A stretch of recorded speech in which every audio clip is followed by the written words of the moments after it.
Orlando, Florida, which is where Bob Saget spent the majority of his last couple days here on Earth. We were very shocked and saddened, as I'm sure all of you watching were, when we read the news, heard the news that Bob Saget had passed away.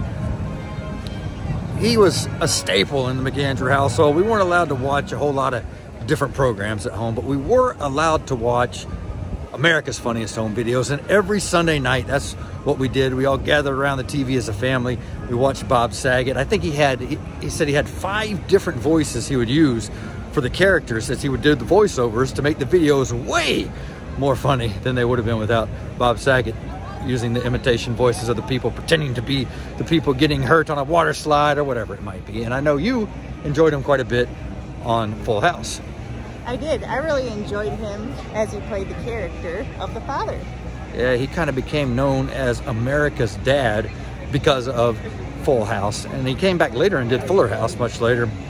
But he also had stand-up comedy, and he loved to do stand-up comedy. And that's what he was doing. He was doing a tour around the country when he passed away. We're going to take you to his final spots, show you how he spent his final days, and we're going to show you, sadly, where he passed away. We cordially invite you to come along. Come along. We're at Hard Rock Cafe here in Orlando, and Hard Rock Live is right next to it.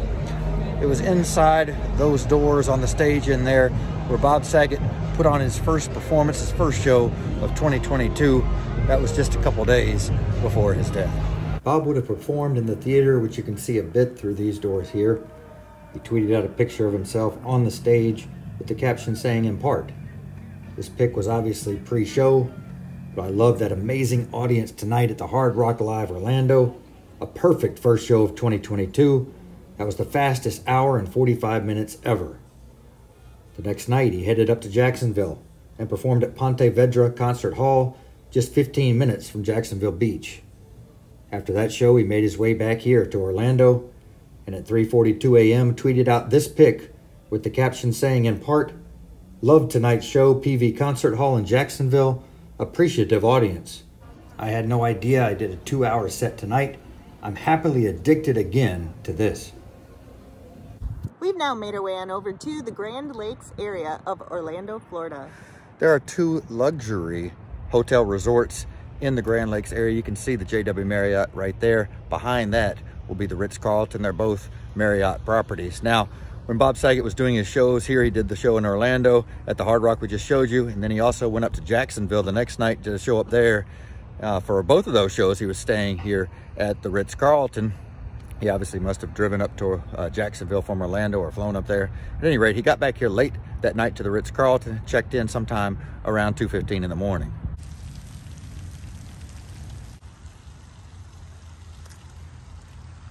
When he arrived back here, he headed up the elevator to the 9th floor, where he was staying in room 962. He used his key card to enter the room at 2:17 a.m. Once he got into his room, he placed a phone call to his wife, Kelly Rizzo, possibly telling her how well the show went and saying he had gotten back to the hotel safely. He then sent out the tweet at 3:42, probably went to sleep shortly after that. The next afternoon, Kelly says she tried to contact him multiple times and began to become worried about why he wasn't responding. She ended up contacting the hotel and asking them to check on him. They told her they would. They headed up to the 9th floor. The police report states security officer Jody Harrison knocked on his door multiple times, did not get a response, and at that point he entered the room. The lights were off, so Harrison made his way to the bed, where he found Bob was tucked in bed, face up, with his right arm laying on the bed and his left arm laying across his chest. Harrison wrote in his report he checked the immediate area for signs of foul play. It should be noted none were found. The room itself was orderly with items owned by Mr. Saget on the nightstand, television stand, closet, and bathroom. 911, what is the location of your emergency? Good afternoon. I'm calling from the... What is the address? The address is... Oh, okay. Okay, what's going on there? We have an unresponsive guest in a room. My officer is telling me that there's no pulse and the Okay. What room number? he's in room. Okay. Non-responsive, not breathing? Yes. Not responsive, not breathing, and no pulse. Okay. Stay on the line for medical. One moment. Thank you. Do you know how old? 11 minutes after that phone call, Saget was declared dead at 4:18 p.m. After that, hotel staff called Kelly to let her know of her husband's passing. Medical workers don't believe he suffered due to the fact the lights were still turned off and he was still in bed.